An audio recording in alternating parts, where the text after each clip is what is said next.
नमस्कार, good evening. हमारा grade third के अकॉर्डिंग, ग्रेड सेकंड के अकॉर्डिंग, चाहे आप शिक्षक भर्ती का कोई भी पाठ कर रहे हैं, उन सब के लिए बहुत उपयोगी है। याद रखिएगा, बाल विकास के सिद्धांत इस बार ग्रेड थर्ड में थोड़ा चेंज किया गया है इस विषय वस्तु को, तो मैं उसी के अकॉर्डिंग चेंज करके अकॉर्डिंग पढ़ा रहा हूँ। याद रखना, ऐसी ऑन करना हूँ किस वो बाल विकास के सिद्धांत में नॉर्मली अपन अधिगम में पढ़ते हैं जीन पियाजे को, ठीक है। लेकिन इस बार मैं आपको बाल विकास में पढ़ा रहा हूं, क्योंकि जीन पियाजे स्पेशली बाल विकास का ही पार्ट होता है जो मानसिक विकास या संज्ञानात्मक विकास के अंतर्गत आता है। कोग्निटिव डेवलपमेंट जो बुद्धि का भी पार्ट है, जो अधिगम का भी पार्ट है, और जो आपके विकास का भी पार्ट है। इसलिए मैं विकास में इस बार करवा रहा हूं, यानी सबसे बड़ा टॉपिक इस बार बाल विकास हो जाएगा। वैसे तो बड़ा नहीं है, क्योंकि ग्रेड थर्ड में केवल बाल विकास के सिद्धांत हैं और विकास को प्रभावित करने वाले कारक हैं। इसके अलावा आपको कुछ पढ़ना ही नहीं है, यानी शिशुअवस्था, बाल्यावस्था, किशोरावस्था नहीं पढ़ना है। बट फिर भी मैं इनके रिकॉर्डेड वीडियो डालूंगा, हल्का सा देख के जाना है तीनों अवस्थाओं को। लेकिन विकास के पहलू कहीं भी सिलेबस में नहीं है। ग्रेड सेकंड के बच्चों के लिए ऑलरेडी पहले से लाइव क्लासेस में मैंने ये टॉपिक करवा रखा है।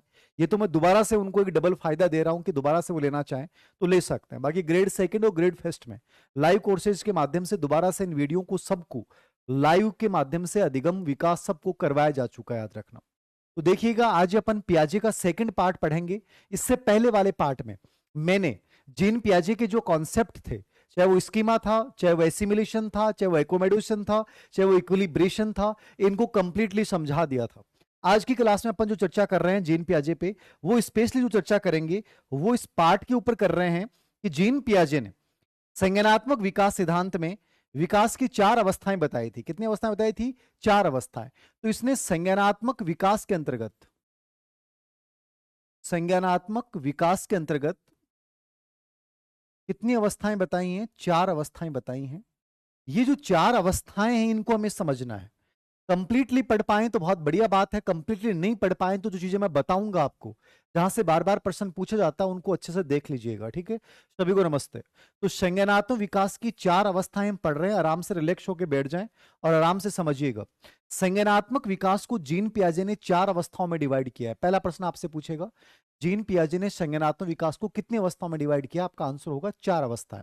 और पहली अवस्था मैं समझाने जा रहा हूं, बाकी चीजें कमेंट जो करेंगे वो सिर्फ इससे रिलेवेंट करेंगे, बाकी नहीं करेंगे। संवेदी गामक अवस्था, ठीक है। इसको अपन सेंसोरी मोटर स्टेज बोलते हैं, ठीक है। सेंसोरी मोटर स्टेज, कार्यकाल होगा 0 से 2 वर्ष।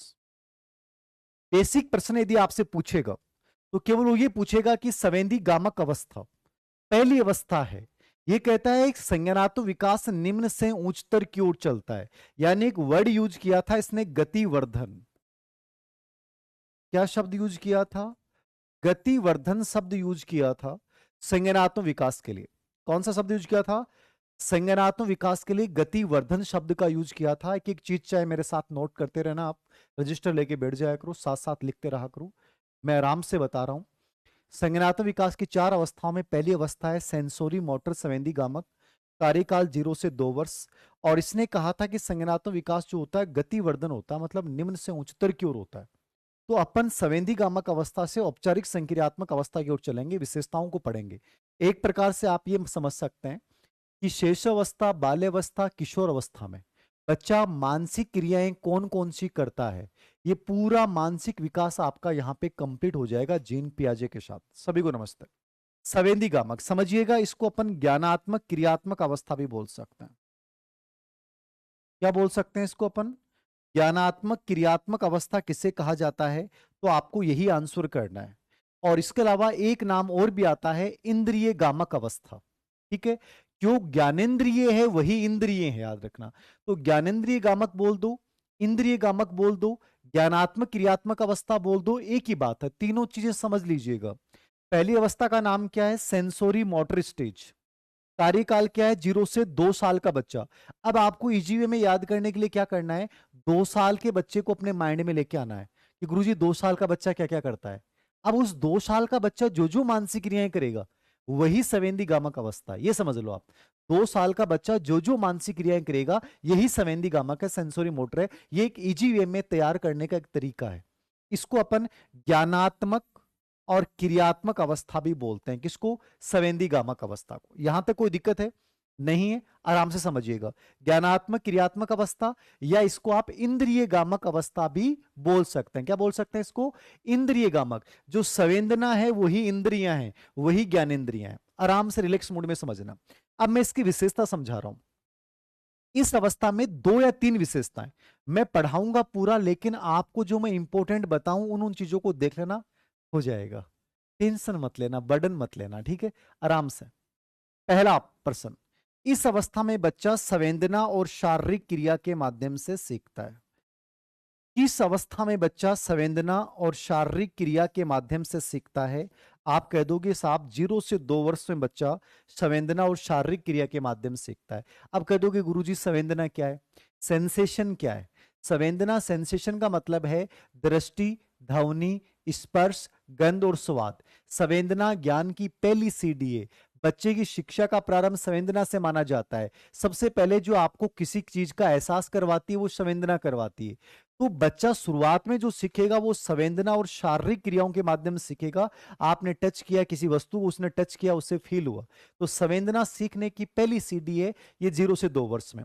शारीरिक क्रियाओं का मतलब है वस्तु को पकड़ना, पलटना, वस्तु को फेंकना, उछलना, वस्तु को तोड़ देना। जब अपन खिलौना लेके आते हैं बच्चे के सामने, तो बच्चा उस खिलौने को पहले आराम से देखेगा, फिर ऐसे देखेगा, और वो 10 मिनट बाद में उस खिलौने की ऐसी कार्रवाई करेगा, ड्राइवर कहीं और मिलेगा, टायर कहीं और मिलेंगे, आगे का बोनट कहीं और मिलेगा। 1 घंटे में पूरी गाड़ी को खंडर कर दिया, क्योंकि वो जानना चाहता है कि वो चीज क्या है।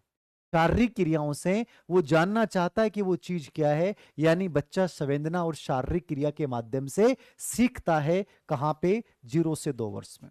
याद रखिएगा, बड़ी इंपॉर्टेंट बात है। संवेदना शारीरिक क्रियाओं के माध्यम से सीखेगा। नंबर 2, क्रिया व परिणाम में संबंध स्थापित करना। क्रिया व परिणाम में क्या स्थापित करेगा बच्चा? संबंध स्थापित करेगा। अब आपके समझ में नहीं आएगा, इंपॉर्टेंट नहीं है। गुरुजी क्रिया और परिणाम में संबंध स्थापित कैसे करेगा?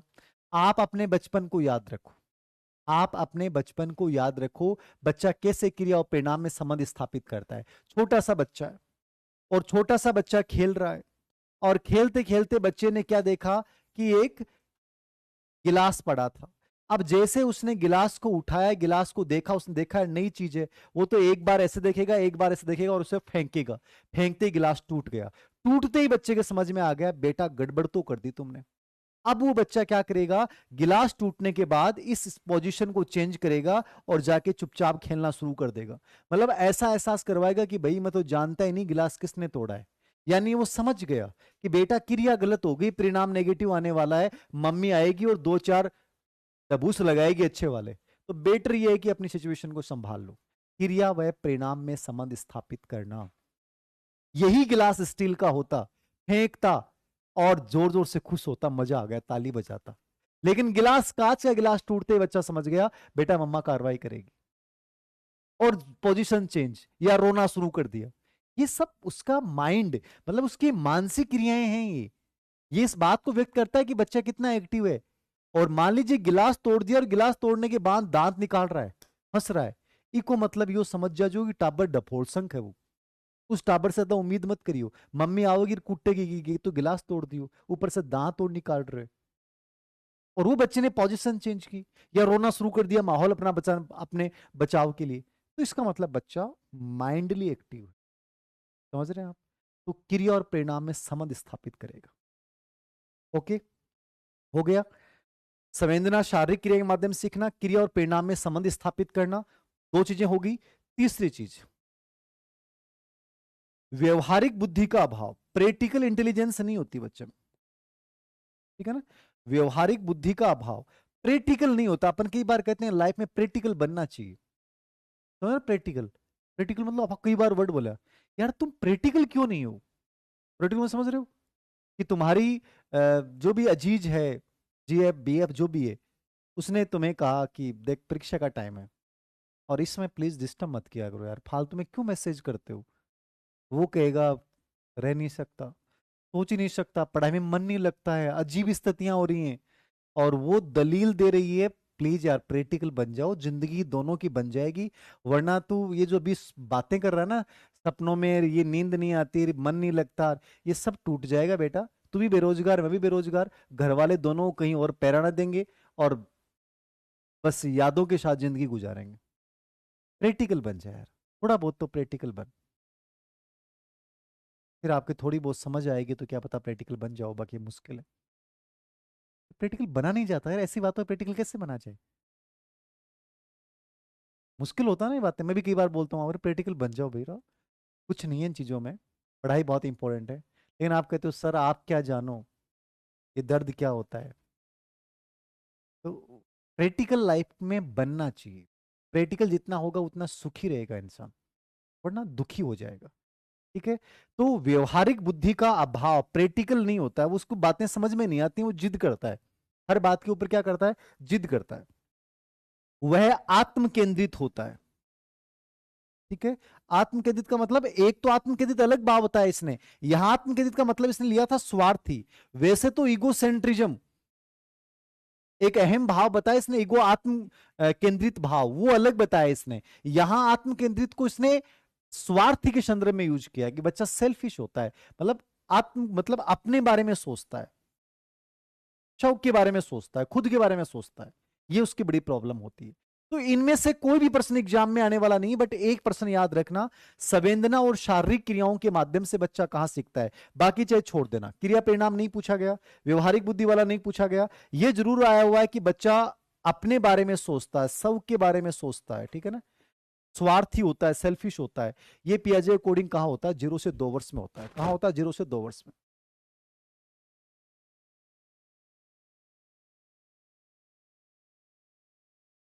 कुंतल कुमारी क्या करिए, सच में जीएफ और बीएफ होते हैं, हर परिस्थिति में साथ देते हैं। कहें कि बावड़ी बात करिए, सच में जीएफ और बीएफ होते हैं, हुए गए कभी? चलो बढ़िया है कुंतल, किस्मत वाली है भाई। तो बुक आएगी, 2-3 दिन होते हैं, 2-3 दिन और रुक जाओ यार, बुक का ही काम चल रहा है। हो गया यहाँ तक? यहां तक कोई दिक्कत नहीं है। नाम, कार्यकाल, ज्ञानात्मक क्रियात्मक अवस्था, संवेदना और शारीरिक क्रियाओं के माध्यम से सीखना। संवेदना मतलब 5 ज्ञानेंद्रियां जो होती हैं अपने, उनके माध्यम से। शारीरिक क्रिया वस्तु को पकड़ना, उलटना पुलटना, ठीक है। और आत्मकेंद्रित होता है। अब इसमें सबसे इंपॉर्टेंट विशेषता बता रहा हूं, उसको याद रखिएगा। संवेदी गामक अवस्था में 0 से 2 वर्ष की सबसे इंपॉर्टेंट अवस्था जो है वो है वस्तु स्थायित्व। आपको जिन बच्चों को टाइम नहीं है पढ़ने के लिए, वो सिर्फ इसको देख जाएंगे, वस्तु स्थायित्व, ऑब्जेक्ट परमानेंस।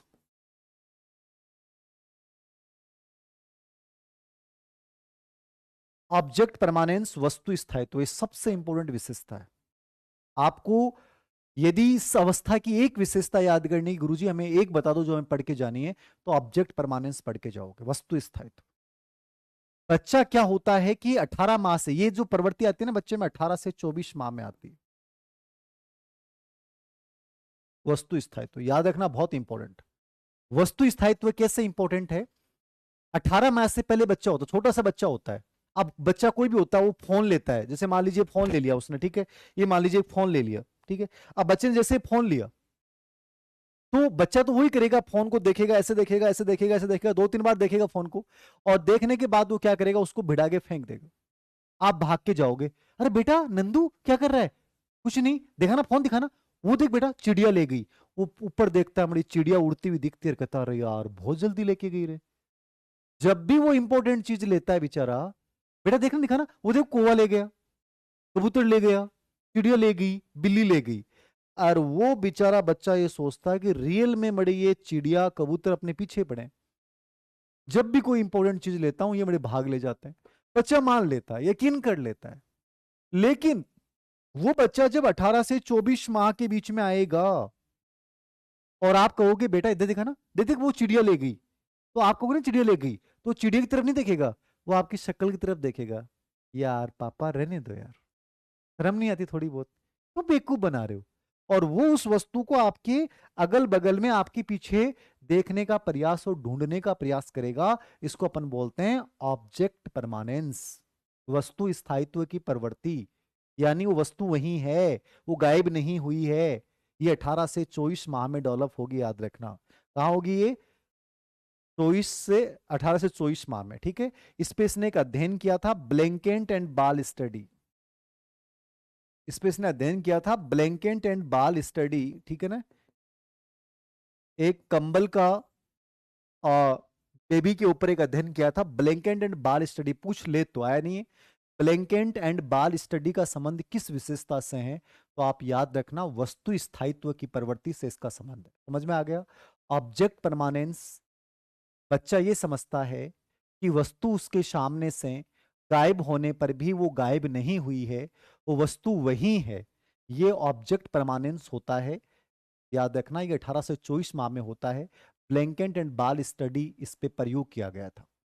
और अंतिम विशेषता, सहज क्रियाएं। बच्चा इस अवस्था में कौन सी क्रिया करता है?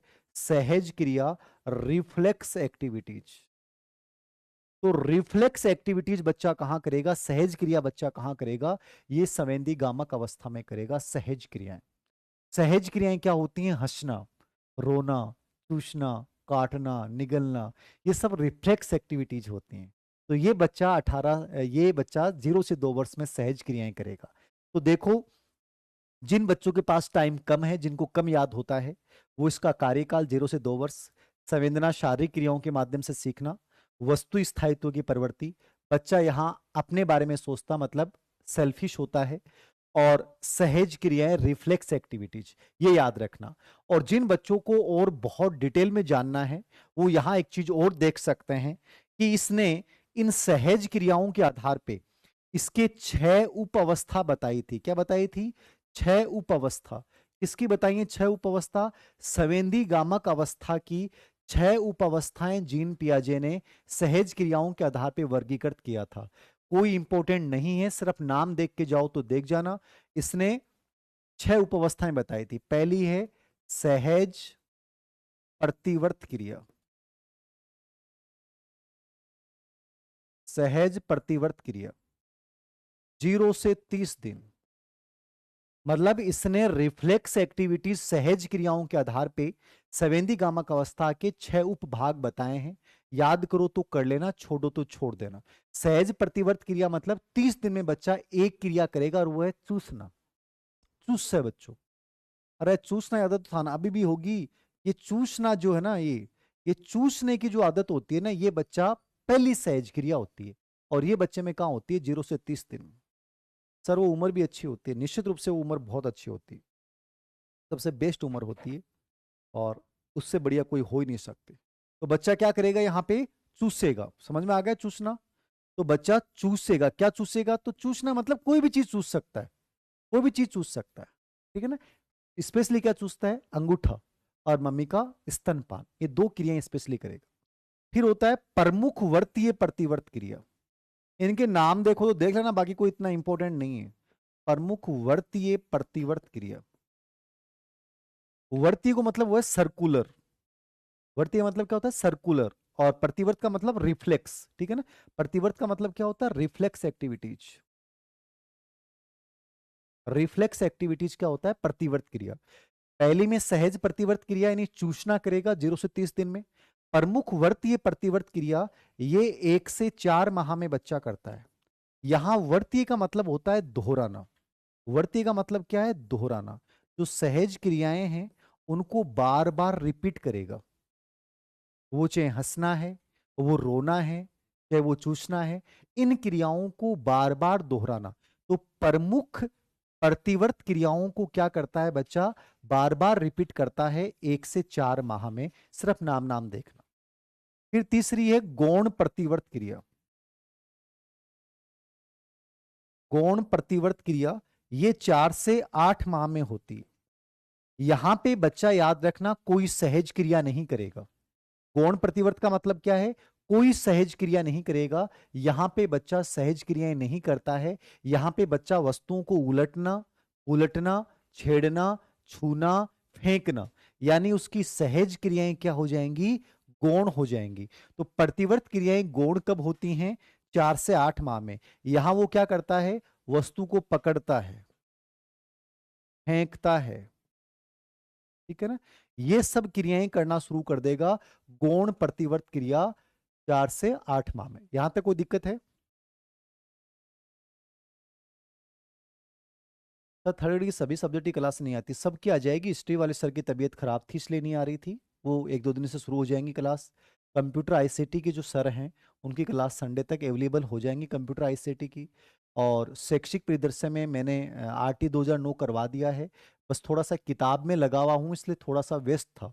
बाकी मैं आरटी 2011 राजस्थान वाला और आर्ट धारा 12 वाला ये तीनों टॉपिक मैं करवा दूंगा।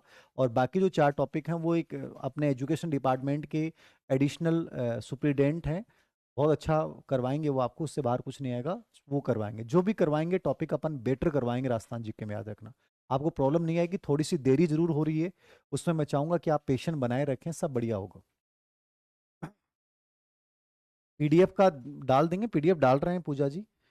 सहज प्रतिवर्त क्रिया 0 से 30 दिन में चूसना, प्रमुख वर्तीय प्रतिवर्त क्रिया दोहराना 1 से 4 माह में, गौण प्रतिवर्त क्रिया 4 से 8 माह पकड़ना और फेंकना। ठीक है। चौथा है, चौथी अवस्था इसने बताई थी, इसी का पार्ट है गौण स्कीमेटा, गौण स्कीमेटा। ठीक है। 8 से 12 माह, यहां बच्चा क्या करता है, वस्तुओं को खोजने की कोशिश करता है। गौण स्कीमेटा में क्या करता है, वस्तुओं को खोजने की कोशिश करना, सामान्यीकरण करना, निष्कर्ष निकालना। ठीक है ना। तो खोजना, सामान्यीकरण करना, उद्देश्य को समझने लग जाता है, उद्देश्यों को समझने लग जाता है, उद्देश्यों को समझना, ये होती है 8 से 12 वर्ष। बाकी इन पे प्रश्न नहीं पूछता, आप तो नाम देख जाना इनके, गौण स्कीमेटा कब से 8 से 12 माह। और पांचवी है तृतीय प्रतिवर्त क्रिया, तृतीय प्रतिवर्त, इनके सिर्फ नाम देखने आपको। तृतीय प्रतिवर्त क्रिया, यहाँ गौण क्रियाएं, सहज क्रियाएं एकदम से बंद कर देता है बच्चा। और यहाँ पे स्पेशली जो है वो वस्तु के प्रयास त्रुटि विधि से वस्तु के गुणों की खोज करता है। ठीक है। तो गुणों की खोज करना, वस्तु के गुणों की खोज करता है बच्चा यहाँ पे प्रयास त्रुटि विधि से। और अंतिम होती है मानसिक संयोग द्वारा, मानसिक संयोग द्वारा साधनों के खोज की अवस्था, मानसिक संयोग द्वारा साधनों की खोज की अवस्था, ये 18 से 24 माह। मानसिक संयोग द्वारा साधनों की खोज की अवस्था 18 से 24 माह। ये 6 अवस्थाएं होती हैं। वस्तुनिष्ठ वाली बुक तैयार है, बस उस पर साइन नहीं हुए थे, कल से जयपुर में उपलब्ध हो जाएगी और बाहरी शहरों में परसों से उपलब्ध हो जाएगी वस्तुनिष्ठ बुक।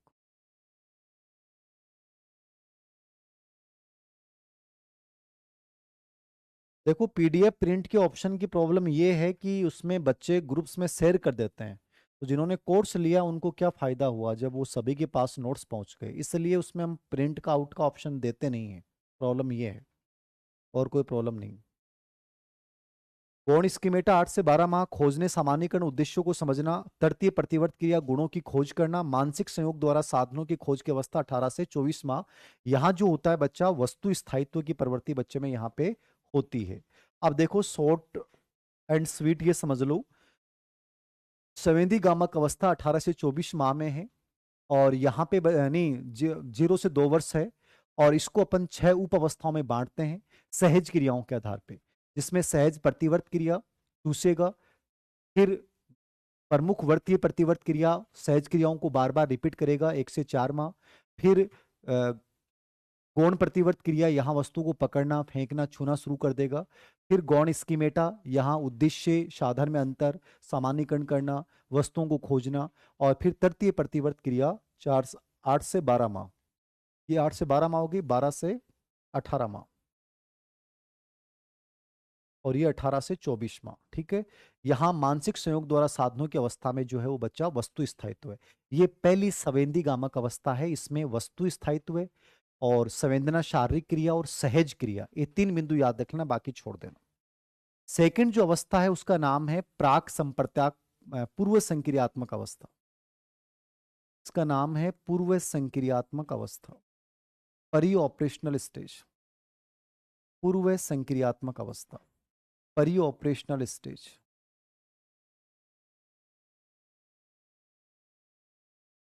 पूर्व संक्रियात्मक अवस्था, इसका कार्यकाल होता है 2 से 7 वर्ष। कितना कार्यकाल होता है इसका? 2 से 7 वर्ष, पूर्व संक्रियात्मक अवस्था। ठीक है।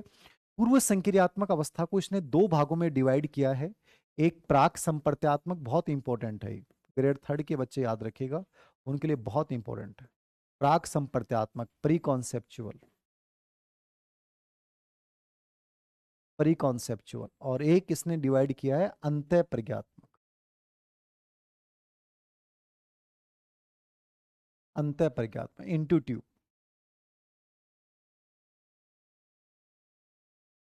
ये होती है 2 से 4 वर्ष, ठीक है, और ये 4 से 7 वर्ष। समझिएगा, जीन पियाजे ने पूर्व संक्रियात्मक अवस्था, पूर्व का मतलब परी हो गया, संक्रियात्मक मतलब ऑपरेशनल स्टेज हो गया।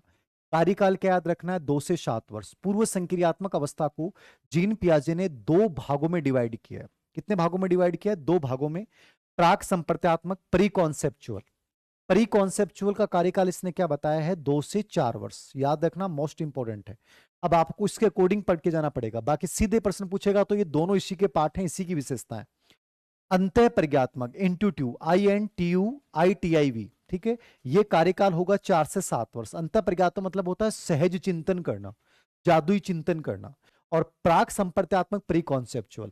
अब याद रखना, इसने पूर्व संक्रियात्मक अवस्थाओं को 2 भागों में डिवाइड किया, प्राक संप्रत्यात्मक और अंतः प्रज्ञात्मक। यहां तक कोई दिक्कत है, समझ में आ रहा है यहां तक? प्राक संप्रत्यात्मक और अंतः प्रज्ञात्मक किसके पार्ट हैं, पूर्व संक्रियात्मक के। अब इसके अंतर्गत हमें विशेषताओं को समझना है कि प्राक संप्रत्यात्मक अवस्था क्या होती है। देखो, नॉर्मल सीधी विशेषता पढ़ोगे ना इसमें, तो सीधी विशेषता तो ये है कि पूर्व संक्रियात्मक अवस्था में बच्चे में 2-3 चीजें याद रखना, 2-3 चीजें याद रखना। एक तो मौखिक भाषा का सबसे अधिक विकास, मौखिक भाषा का सर्वाधिक विकास, सूचकता का विकास, खेल व अनुकरण, खेल अनुकरण, नाटक अभिनय, नाटक अभिनय, ठीक है ना। परिकल्पना शुरू कर देता है बच्चा यहां पे, परिकल्पना भी यहां पे बच्चा शुरू कर देगा। बाकी परिकल्पना निगमन पूर्व संक्रियात्मक में होगी, ठीक है। ये तो इसकी बेसिक विशेषताएं हैं। क्या आपसे पूछे, आया नहीं प्रश्न इन पे, बट याद रखना कि पूर्व संक्रियात्मक अवस्था की बेसिक विशेषताएं क्या हैं। बच्चा 2 से 7 वर्ष में सबसे अधिक मौखिक भाषा बोलेगा, और मौखिक भाषा में सूचकता का विकास। सूचकता का मतलब होता है संकेत और चिन्ह को समझना। सूचकता मतलब क्या होता है, संकेत चिन्ह, संकेत और चिन्ह की भाषा को समझना। खेल व अनुकरण की आयु, प्ले एज होती है, सबसे अधिक खेलता है बच्चा यहाँ पे, और फॉलो बहुत करता है, अनुकरण बहुत करता है, अभिनय करता है, नाटक करता है, स्वांग निकालता है। तो दूसरों को देख के वैसा ही करना, अनुकरण और खेल सबसे अधिक यहीं पे पाया जाता है, ठीक है। कल्पना करना यहाँ पे शुरू कर देगा, वो अपने हिसाब से कल्पनाएं बनाना शुरू कर देता है, इमेजिन करना शुरू कर देता है, ठीक है। अरे शैक्षिक प्रबंधन की किताब साइकोलॉजी के साथ ही आओगी, 15 तारीख को प्रेस में जाएगी, तो 16 या 17 तारीख को आ जाएगी। एग्जाम तक रोज इसी टाइम होगी क्लास, लगभग टाइमिंग 8 से 9 ही रहेगा, लगभग टाइमिंग, है ना। लाइव क्लासेस का टाइमिंग साइकोलॉजी का लगभग यही रहेगा। समझ में आ रही है यहां तक बात? यहां तक कोई डाउट है किसी बच्चे को? मौखिक भाषा का विकास, संकेतों के माध्यम से, चिन्ह के माध्यम से, सूचकता, मतलब वो आपके कोडवर्ड की भाषा को समझ जाएगा। आप कोई सिग्नेचर ऐसे साइन करोगे से, ठीक है, तो वो समझ जाएगा, ऐसे कहेगा तो वो समझने लग जाएगा, ये सूचकता का विकास है। अनुकरण, खेल की प्रवृत्ति का सर्वाधिक विकास, अभिनय करेगा, नाटक करेगा। ये तो इसकी बेसिक विशेषताएं हैं। मौखिक भाषा का सर्वाधिक विकास, भाषा की संवेदनशील अवस्था बोलते हैं इसको, सेंसिटिव स्टेज होती है, यहाँ भाषा का सबसे अधिक विकास होता है, ठीक है। और खेल, अनुकरण, नाटक, अभिनय, ये याद रखिएगा। अब अपन इसको पढ़ेंगे प्राक संप्रत्यात्मक और अंत्य प्रज्ञात्मक को। तो प्राक संप्रत्यात्मक अवस्था की विशेषताएं क्या है, यानी पूर्व संक्रियात्मक में जो प्राक संप्रत्यात्मक अवस्था है, प्री कॉन्सेप्चुअल, ये क्या है, प्राक संप्रत्यात्मक या प्री कॉन्सेप्चुअल क्या है? तो प्राक संप्रत्यात्मक के अंतर्गत 3-4 विशेषताएं समझनी है, ठीक है। प्राक संप्रदाय अवस्था में क्या समझनी है, 3 से 4। एक तो अहम केंद्रित भाव, ये बहुत इंपॉर्टेंट है, ठीक है ना। इगोसेंट्रिज्म बोलते हैं इसको, अहम केंद्रित भाव या आत्म केंद्रित भाव, इगोसेंट्रिज्म।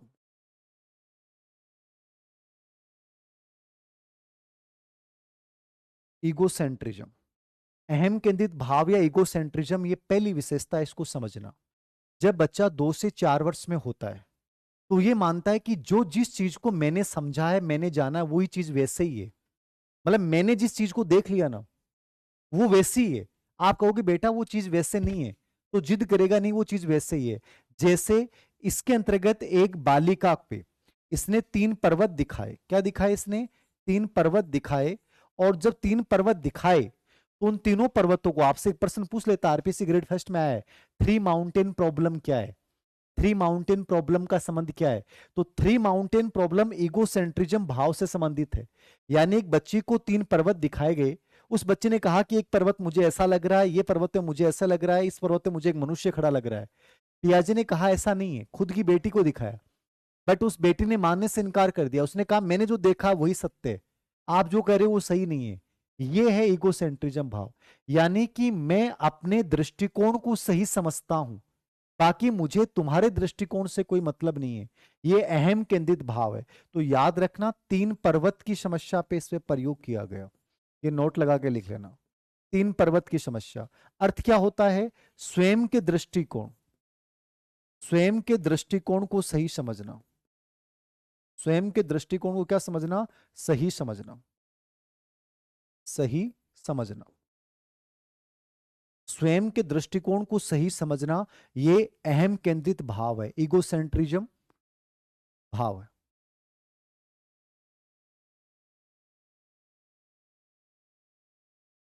अहम केंद्रित भाव, स्वयं के दृष्टिकोण को सही समझना, स्वयं के दृष्टिकोण को सही समझना, ये अहम केंद्रित भाव है। कोई दिक्कत है यहां तक? नहीं है ना? 3 पर्वतों की समस्या में प्रयोग किया गया, मैं जो सोच रहा हूं, मैं जो देख रहा हूं वही सत्य है, बाकी सब झूठ है। ये इगोसेंट्रिज्म भाव है, अहम केंद्रित भाव। समझ में आ गया? मेरा दृष्टिकोण सही है, बाकी सब गलत। ये इगोसेंट्रिज्म। तुम जो देख रहे हो वो गलत हो सकता है, मैं जो देख रहा हूं वो सही है। ये इगोसेंट्रिज्म। दूसरा, इसने इसी को अहम भाव नाम दिया था, ठीक है ना? आप कहते हो गुरुजी अहम भाव अलग है क्या? अहम भाव इसी का पार्ट है। इसमें एक प्रश्न पूछा गया ग्रेड थर्ड 2013 में जो पेपर हुए थे। एक बालक ये कहता है कि देखो ये चंद्रमा मेरा पीछा कर रहा है। मतलब कई बार फील होता ना, अपन छोटे थे तब अपन ने ऊपर देखा एक बादल है और फिर चल पड़े, थोड़ा चलने के बाद देखते हैं यार जो बादल पीछे था वो जस्ट मेरे ऊपर आ गया, और आपको फील होता है यार ये क्या हो रहा है। मैं रुक जाता हूं तो ये बादल रुक जाता है, और मैं जब चलता हूं तो ये बादल चल पड़ता है। ईगोसेंट्रिज्म भाव, अहम केंद्रित भाव है। यानी मुझे लग रहा है कि बादल मेरा पीछा कर रहा है, ये बादल क्या कर रहा है? मेरा पीछा कर रहा है। ये अहम केंद्रित दृष्टिकोण है, इगोसेंट्रिज्म भाव है, याद रखना। ओके? कोई दिक्कत है यहां तक? मतलब बच्चे को ये लगना है कि वस्तु मेरा पीछा कर रही है, इसको अपन भी क्या बोलेंगे? अहम भाव। कोई वस्तु मेरा पीछा कर रही, वस्तु मेरा पीछा कर रही, कोई वस्तु मेरा पीछा कर रही है, इसको अपन क्या बोलते हैं? अहम भाव। जैसे बादल मेरा पीछा कर रहा है, परछाई मेरे पीछा कर रही है, ये सब इगोसेंट्रिज्म में आता है। तो ये एक तो ये याद रखना, अहम केंद्रित भाव। दूसरा, इसमें आप देखना अहम केंद्रित भाव के अलावा बच्चे में यहां पे एक सजीववाद, ये बहुत इंपॉर्टेंट है। सजीववाद, बहुत प्रश्न आते हैं इस पे। सजीववाद किसको बोलते हैं? एनिमिज्म। सजीववाद क्या है? एनिमिज्म। सजीववाद क्या है? एनिमिज्म क्या है? बहुत इंपॉर्टेंट है। सजीववाद एनिमिज्म का मतलब होता है कि हर वस्तु जो गतिशील है वो सजीव है, भौतिक घटनाओं का मानवीकरण करता है। बच्चा कई बार गिर जाता है, गिरने के बाद सड़क को जोर से पीटता है कि तुमने मुझे गिराया। दीवार से टकराने पे बच्चा उस दीवार को पीटता है। ये सब क्या है? ये एनिमिज्म है। ये है, ये सजीववाद है, जीववाद है। हर गतिशील वस्तु, ट्रेन चल रही है मतलब सजीव है, फैन चल रहा है मतलब सजीव है। जो वस्तु गतिशील है वो सजीव है। भौतिक घटनाओं का मानवीकरण कर देगा बच्चा, ऐसा बातें करेगा, देखो आज सूर्य कितना उदास है, आज चंद्रमा बड़ा खुश दिखाई दे रहा है, आज तारे बहुत खुश है। तो ये सब जो चीजें हैं ना, वो सब एनिमिज्म को व्यक्त करता है, ये सजीववाद को व्यक्त करता है। समझ में आ रहा है? एनिमिज्म क्या है, सजीववाद क्या है? तो भौतिक घटनाओं का मानवीकरण करना, क्या करना? भौतिक घटनाओं का मानवीकरण करना। घटनाओं का मानवीकरण करना। सूर्य उदास है, ठीक है। गाड़ी चल रही है, ट्रेन सजीव है, गिर जाने पे कूटना पीटना ये सब हो जाएगा। बरजेश जी कहते हैं आसमान में ट्रेन से ही जाती है। आसमान को जरूर देखा करो। हमारी जिंदगी में प्रॉब्लम्स क्या है, मेरे साथ खुद हो रहा है कि मैंने कई दिनों से मैं बाहर नहीं निकला, मतलब इन क्लासों में पूरे दिन वीडियो में। आप 10 मिनट आसमान की तरफ देखा करो, तारों को टिमटिमाते हुए देखा करो, जिंदगी की सत्यता का पता लगेगा, सुकून मिलेगा। उसमें भावनाओं को जोड़ दो, चाहे बहुत जरूरी है। इंसान को क्रिएटिव, इंसान को एक रचनात्मक खुशी देने के लिए आप बाहरी आसमान को जितना निहारोगे ना, ये तारे, ये चंद्रमा, ये सब बहुत गजब की चीजें हैं। ये बहुत सुकून देते हैं, याद रखना। वरना हम परेशान होने लग जाते हैं, जब परीक्षा का दबाव आने लग जाता है तो एक बार आसमान को निहारना बहुत अच्छा लगेगा। समग्र मनोविज्ञान पर्याप्त है और सेकंड ग्रेड के लिए अलग से बुक निकाल रखिए। ओके, यहां तक समझ में आ गया। अहम केंद्रित भाव, अपने दृष्टिकोण को सही समझना, 3 पर्वतों की समस्या पर प्रयोग किया गया। वस्तु जैसे मेरा कोई पीछा कर रही है, बादल मेरा पीछा कर रहा है, ये भी इसी का पार्ट है। एनिमिज्म, सजीववाद, हर भौतिक घटनाओं का मानवीकरण करना, ऐसे बातें करना, सूर्य उदास है, चंद्रमा बड़ा खुश है, तारे बड़े क्रोधित दिखाई दे रहे हैं, ये सब सजीववाद में आता है, ये सब एनिमिज्म में आता है, ठीक है। बच्चा गिर जाने पे जोर से उसको पीटता है, ये भी एनिमिज्म का उदाहरण। ओके, हो गया।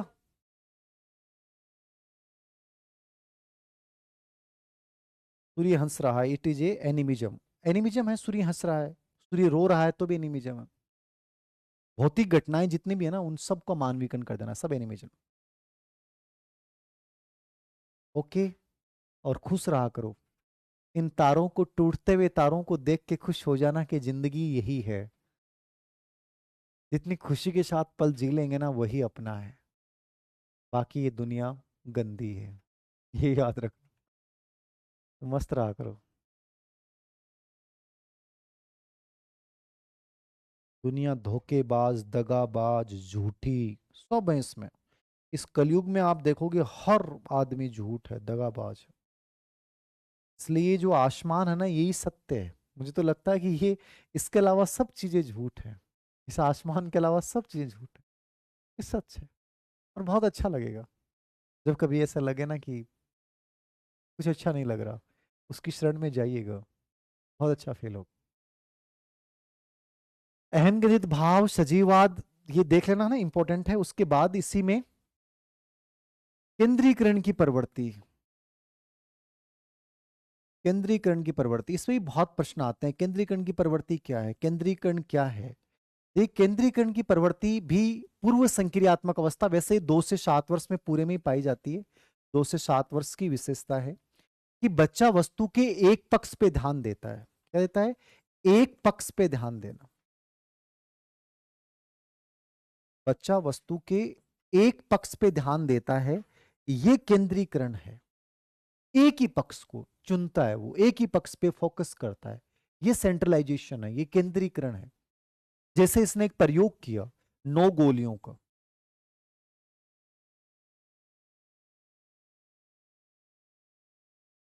ठीक है।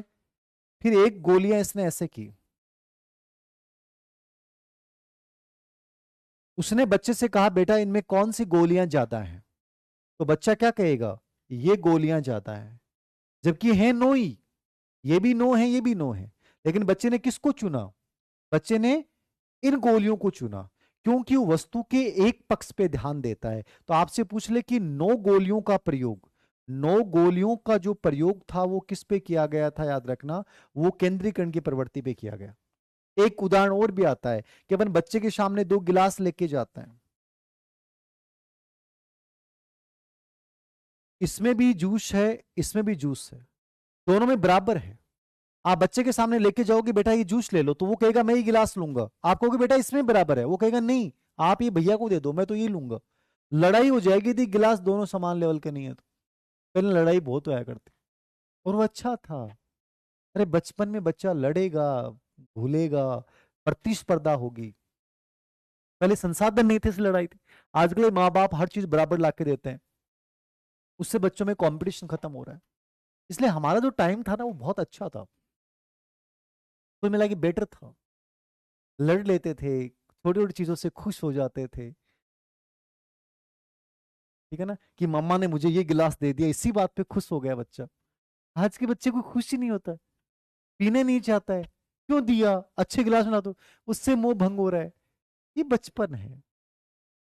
अजीब चीजें स्थितियां हो गई, छोटी छोटी खुशियां हमारी लाइफ से भागती जा रही हैं। बड़ी खुशियां एक साथ आती नहीं है, छोटी खुशियों को हम मना नहीं पा रहे हैं।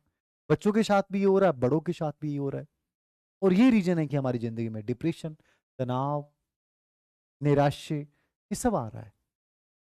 तो कहीं ना कहीं उस समय की जो चीजें थी, घटनाएं थी, गिलास के नाम पे लड़ लेना, ज्यादा कम के नाम पे लड़ लेना, अब मैं पीऊंगा ही नहीं, नाराज हो जाऊंगा, 5 मिनट बाद में देखेगा मम्मा बाहर गई, फिर चुपचाप उठा के गिलास पी भी लिया। ठीक है, मतलब पता था यार कोई नहीं मनाने वाला बेटा, तेरे को मनाने वाला कोई नहीं आएगा, पी ले, नहीं भूखा मरेगा। कितना इंटेलिजेंट बच्चा हो जाता था। आज का बच्चा नहीं, नहीं पीऊं, मम्मा आई तो रहने दूंगा। ईगो, छोटे बच्चों में ईगो है, उसमें ईगो गया भाड़ में भाई।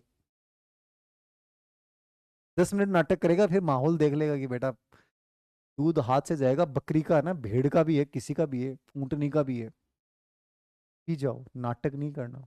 कोई ब्रोनविटा नहीं है, कोई हॉर्लिक्स नहीं है।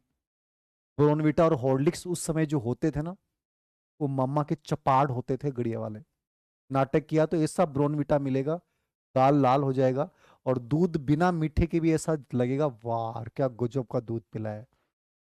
ये उस समय के ब्रोनविटा थे, ये उस समय के हॉर्लिक्स थे,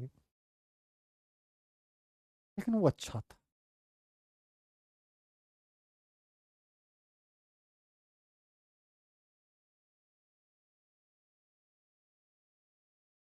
ओके, ये हो गया केंद्रीकरण की प्रवृत्ति, यानी वस्तु के एक ही पक्ष पे ध्यान देना। बच्चा जो चीज बड़ी होगी, लंबी होगी, उसको सिलेक्ट करेगा, और जो चीज मतलब उसके बाहरी चीजों पे, विकेंद्रीकरण पे नहीं देगा, और पक्षों पे ध्यान नहीं देगा कि बेटा इसकी चौड़ाई ज्यादा है यार, ये इसमें बराबरी आएगा, इसकी लंबाई ज्यादा तो क्या है, लेकिन चीजों को नहीं समझेगा, ये मूर्त संक्रियात्मक अवस्था में समझेगा। तो पूर्व संक्रियात्मक अवस्था की कमियां वहां पूरी हो जाएंगी। एक विशेषता और याद रखना, कलेक्टिव मोलेलोग। कलेक्टिव मोलेलोग भी यहां पाया जाता है। कलेक्टिव मोलेलोग क्या है कि बच्चा स्वयं से बातें करता है। कलेक्टिव नॉलेज, स्वयं खुद से बातें करना, स्वयं से बात करना, खुद से बात करेगा, खुद से बात करेगा, बैठा बैठा अकेला बोल रहा है, अकेला खेल रहा है, अकेला चल रहा है। ये कलेक्टिव मोले लोग हैं। खिलौने दे दो उसके साथ में, ये मम्मा आ गई, ये पापा आ गए, ये चिड़ावा आ गया, पिलानी आ गया, जयपुर आ गया, ये सब चीजों पे बात करेगा वो।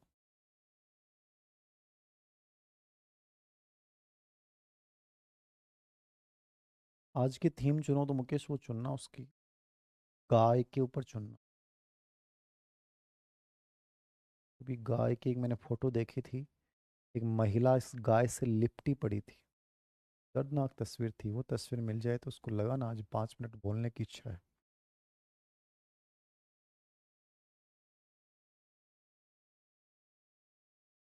ओके, कलेक्टिव मोनोलॉग, स्वयं से बातें करना, खुद के साथ बात करते हुए खेलना, एक कलेक्टिव मोनोलॉग। ठीक है, ये प्राक संप्रत्यात्मक अवस्था में होते हैं। ऐसे ही जो अंतः प्रज्ञात्मक अवस्था है, जो पूर्व संक्रियात्मक अवस्था की विशेषता है, अंतः प्रज्ञात्मक में आपको एक ही बात याद रखनी है। अंतः प्रज्ञात्मक का मतलब क्या है? अंतः प्रज्ञात्मक का मतलब ये होता है कि बच्चा यहाँ पे मानसिक क्रिया, साधारण मानसिक क्रिया करना शुरू कर देगा। कौन सी मानसिक क्रिया? साधारण मानसिक क्रिया, जैसे जोड़ना, घटाना, ठीक है, ये क्रिया, गुणा करना, भाग देना, ये साधारण मानसिक क्रियाएं करेगा। सहज चिंतन, सहज चिंतन, प्रत्यक्ष चिंतन शुरू कर देगा, सहज प्रत्यक्ष चिंतन शुरू कर देगा। जादुई चिंतन जिसको बोला गया है, जादुई चिंतन मतलब काल्पनिक चिंतन, जादुई चिंतन बोला गया है, सहज साधनात्मक। ठीक है, ये यहाँ उसकी विशेषताएं हैं। अंतः प्रज्ञात्मक, सहज चिंतन, तात्कालिक चिंतन, सहज चिंतन, तात्कालिक चिंतन, साधारण मानसिक क्रियाएं करना, जोड़ना, घटाना, गुणा करना, भाग देना, ये मानसिक क्रियाएं करना शुरू कर देगा, जादुई चिंतन जिसको बोला गया। बट इसमें प्रश्न नहीं आया कि अंतः प्रज्ञात्मक इंट्यूटिव स्टेज की विशेषता क्या है। साधारण मानसिक क्रिया करेगा, सहज चिंतन करेगा, प्रत्यक्ष चिंतन करेगा, जादुई चिंतन करेगा। ये एक साधारण विशेषता है। इस अवस्था की जो कमियां हैं अंतः प्रज्ञात्म अवस्था की, वो इंपॉर्टेंट है। यहां पे बच्चे में ये जरूर याद रखना आप, जो अंतः प्रज्ञात्मक अवस्था की जो कमियां है ना, वो बहुत इंपॉर्टेंट है। ये याद रखना अंतः प्रज्ञात्मक अवस्था की कमियां क्या है। एक बच्चे में यहां पे संरक्षण की योग्यता का अभाव है, कंजर्वेशन, संरक्षण का अभाव। ठीक है, संरक्षण की योग्यता का भाव कहां पाया जाता है? पूर्व संक्रियात्मक अवस्था में, एक प्रकार से। ठीक है, ये बहुत इंपॉर्टेंट है। संरक्षण का अभाव यहां पे पाया जाता है, कंजर्वेशन नहीं होता। संरक्षण मतलब वस्तु के लंबाई, चौड़ाई, आयतन को नहीं समझ पाता है। ये नहीं समझ पाता कि कोई भी वस्तु अपने मूल स्वरूप में वापस स्थित हो जाएगी क्या, कि पानी को बर्फ में बदला जा सकता है, बर्फ वापस पानी में बदल जाएगी क्या, पानी बर्फ में बदल जाएगा क्या, ये चीजें नहीं समझ पाता। ये संरक्षण की योग्यता का भाव है। ठीक है, उत्क्रमणशीलता का भाव, उत्क्रमणशीलता जानते हैं, रिवर्सिबिलिटी।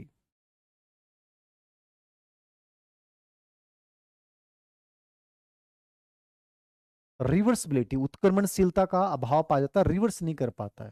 ठीक है, ये इसकी दो बड़ी कमियां हैं, याद रखना, लिख लेना है।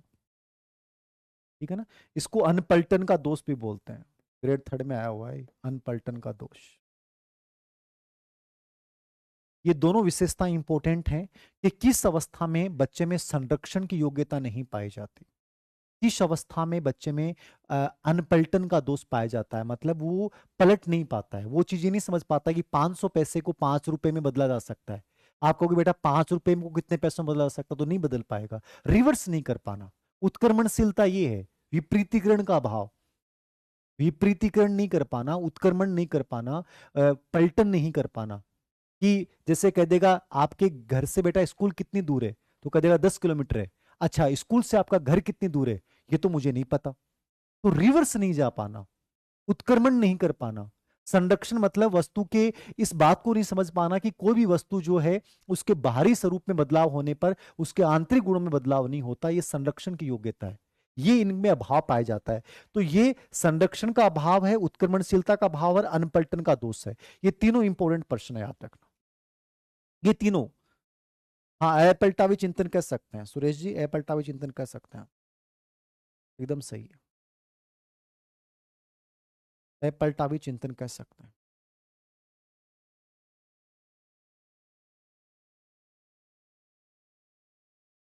टाइम एडजस्ट अंजलि जी करना पड़ेगा, जैसी परिस्थितियां हैं, जैसे भी हालात हैं, कोई इलाज नहीं है इन चीजों का।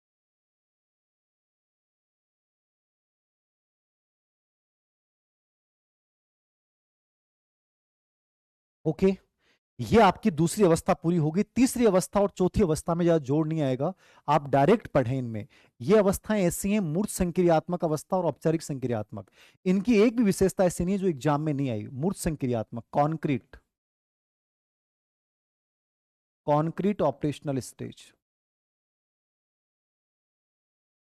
ठीक है, कार्यकाल हो जाएगा 7 से 11 वर्ष।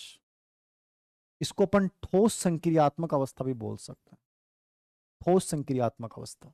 देखिए, मूर्त संक्रियात्मक अवस्था, ठोस संक्रियात्मक अवस्था, कॉन्क्रीट, इंग्लिश में क्या बोलेंगे इसको, कॉन्क्रीट ऑपरेशनल स्टेज। ठीक है, कार्यकाल 7 से 11 वर्ष। यह अवस्था एक ऐसी अवस्था है जिसमें एक भी प्रश्न ऐसा नहीं है जो आज तक नहीं आया, मतलब इसकी सभी विशेषताओं में प्रश्न आया, और इसको याद करने की जरूरत नहीं, क्यों नहीं है कि इससे पहले वाली अवस्थाओं की जो कमियां थी वो इस अवस्था की विशेषता है। जैसे सबसे इंपॉर्टेंट विशेषता है कि मूर्त या ठोस चिंतन, मूर्त या ठोस तार्किक चिंतन शुरू कर देगा बच्चा। मूर्त या ठोस तार्किक चिंतन की शुरुआत कहां होती है? 7 से 11 में, जो चीज मेरे सामने है उसके ऊपर चिंतन। ठीक है, संरक्षण की योग्यता, संरक्षण की योग्यता मतलब बच्चा यह समझने लग जाता है कि वस्तु के बाह्य स्वरूप में बदलाव होने पर भी उसके आंतरिक गुणों में बदलाव नहीं होगा, मतलब समरूपता, उसके आंतरिक गुणों में बदलाव नहीं होगा, समरूपता का विकास। पानी को बर्फ में बदला जा सकता है, लेकिन बर्फ वापस पानी में बदल जाएगी।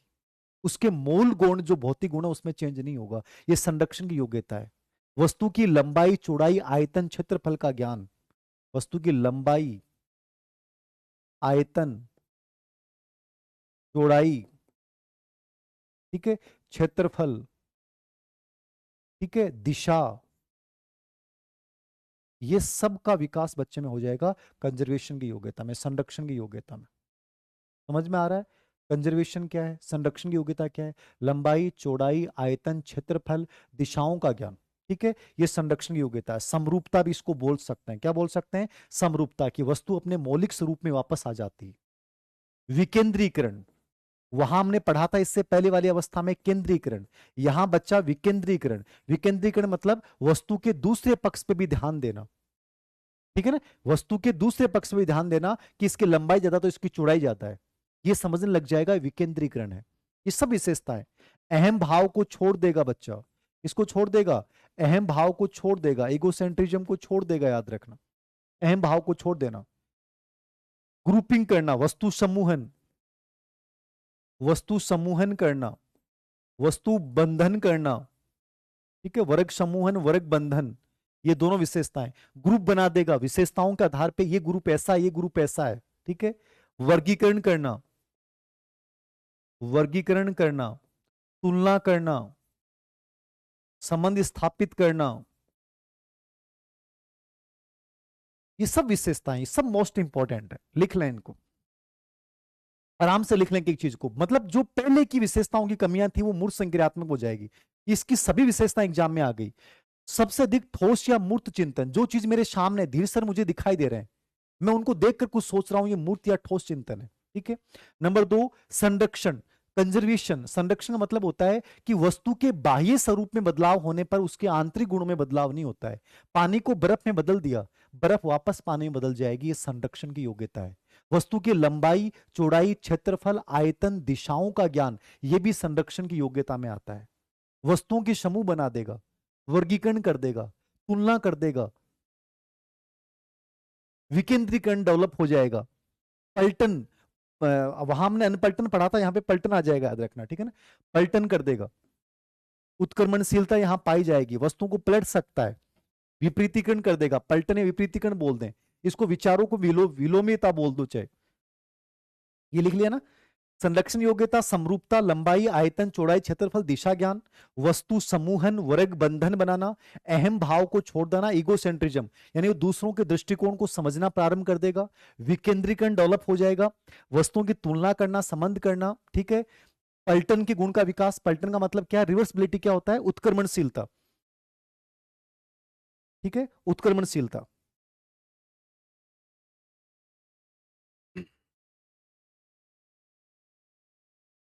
दो शब्द और लिख लेना इसमें। एक तो विचारों में कर्मिकता, सीरिएशन, कर्मिकता का विकास 7 से 11 वर्ष में होता है। विपरीत विचार, विलोम्यता, विपरीत विचार या विलोम्यता, ठीक है ना, कर्मिकता।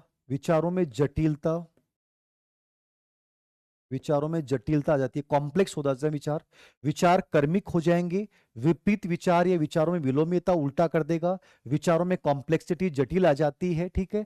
अतिपूर्तिकरण, कॉम्पेंसेशन की योग्यता, अतिपूर्तिकरण, अतिपूर्तिकरण का मतलब होता है एक चीज की कमी दूसरी चीज से कर सकते हैं, कि कोई चीज की लंबाई ज्यादा तो उसकी अपन पूर्ति चौड़ाई बढ़ा के कर सकते हैं, चौड़ाई की पूर्ति लंबाई बढ़ा के कर सकते हैं, तो ये अतिपूर्ति पर कॉम्पेंसेशन।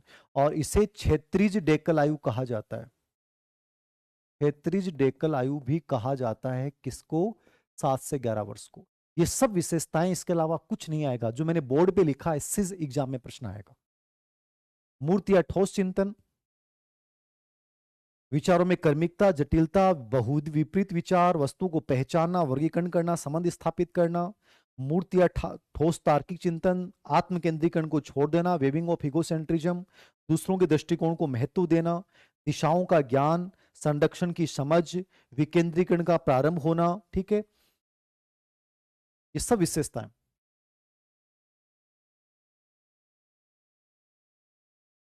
वर्गीकरण की योग्यता, कर्मिकता, समरूपता, आइडेंटिटी, वस्तु के मूल स्वरूप में वैसा का वैसा रहना, अतिपूर्तिकरण, कॉम्पेंसेशन, ये पूरा का पूरा याद रखना, देख लेना इसको। अंतिम अवस्था है आपकी औपचारिक संक्रियात्मक किशोर अवस्था। ये स्पेशली ग्रेड फर्स्ट में आती है, आपके शायद आ भी जाए नहीं भी आए, बट फिर भी आपको देखना औपचारिक संक्रियात्मक अवस्था, formal operational stage. Formal operational stage ये 11, कुछ किताबों में 12 भी दे रखा है, 11 12 से 15 वर्ष। ठीक है, यहां आपको ये देखना है फॉर्मल ऑपरेशनल स्टेज यानी औपचारिक संक्रियात्मक अवस्था, किशोर अवस्था में बच्चे का मानसिक विकास कैसे होता है। तो यहां लास्ट में ज्यादा कुछ नहीं है, स्पेशली डेकल आयु क्या है। डेकल आयु का मतलब होता है क्षेत्रीज, मतलब यहां बच्चे में जो वस्तु के हर पक्ष पे ध्यान देना ना, क्षेत्रीज है। ठीक है ना, हर पक्ष को सोचना, हर पक्ष पे विचार करना, ये क्षेत्रीज है। ओरिजेंटल, सभी आयामों को समझना, विकेंद्रीकरण के संदर्भ में आप बोल सकते हैं, तो क्षेत्रीज डेकल आयु। ओके, तो औपचारिक संक्रियात्मक अवस्था में 3 4 विशेषताएं। एक तो अमूर्त चिंतन बच्चा कहां करता है, अमूर्त तार्किक चिंतन। एक अपसारी चिंतन, व्यवस्थित और योजनाबद्ध चिंतन, व्यवस्थित और योजनाबद्ध चिंतन।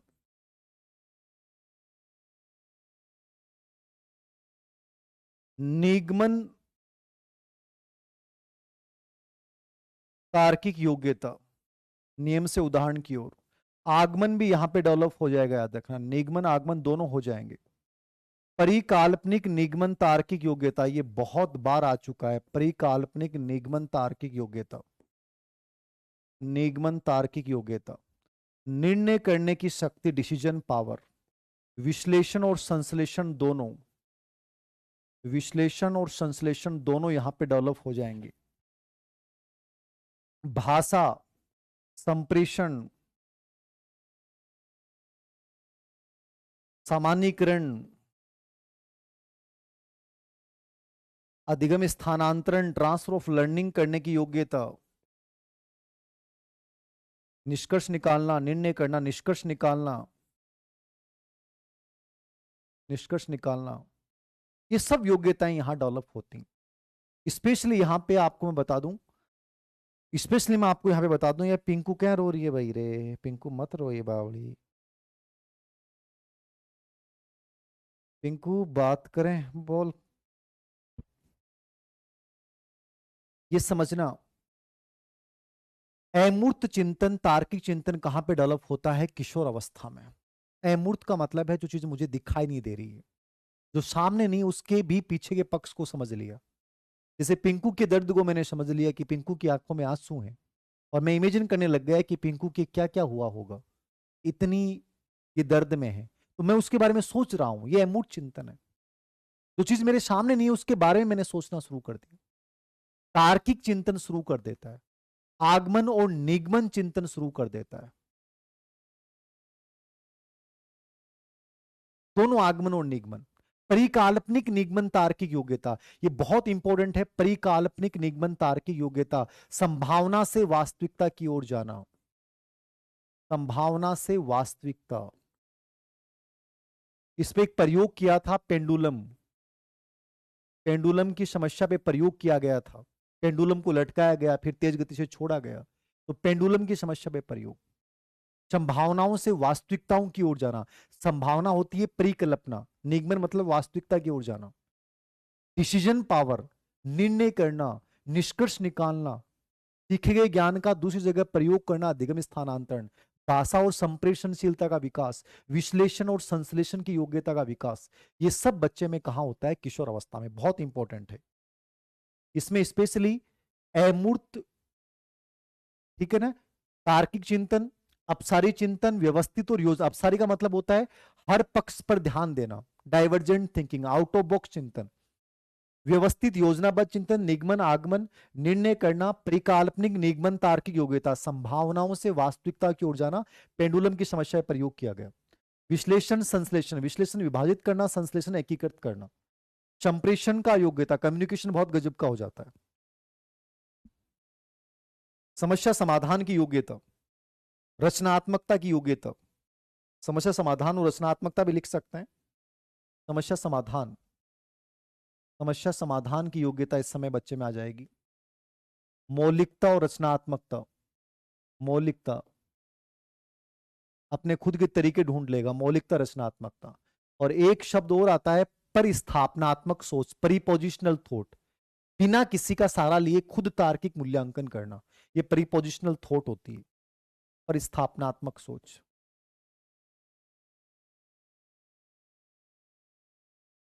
परिपोजिशनल थॉट, बिना किसी का सहारा लिए तार्किक मूल्यांकन। कौन सा मूल्यांकन? तार्किक मूल्यांकन। ये होती है परिपोजिशनल थॉट, ये किशोर अवस्था में पाई जाती है। तो किशोर अवस्था, औपचारिक संक्रिया अवस्था में मूर्त अमूर्त दोनों तार्किक चिंतन, निगमन आगमन तार्किक योग्यता, निगमन परिकल्पना निगमन तार्किक योग्यता, विश्लेषण संश्लेषण मूल्यांकन निष्कर्ष निकालना, निर्णय करने की डिसीजन पावर, ठीक है, भाषा संप्रेषणशीलता, अधिगम स्थानांतरण की योग्यता, ये सब औपचारिक संक्रियात्मक अवस्था में हो जाती है। ये स्पेशली आपको याद रखना है। तो आज की क्लास में हमने पियाजे पूरा पढ़ लिया है। बाल विकास के सिद्धांत लगभग हो गए हैं, केवल एक विलियम मैकडूगल बचा है जिसपे कल अपन चर्चा कर लेंगे, और एक सिद्धांत और ले लेंगे जो भी बच गया है। फिर वंशानुक्रम वातावरण की भूमिका के साथ ये ग्रेड 3 के मतलब कि बाल विकास के 3 पार्ट कर रखे हैं उन्होंने, तीनों कंप्लीट हो जाएंगे आपके, ठीक है।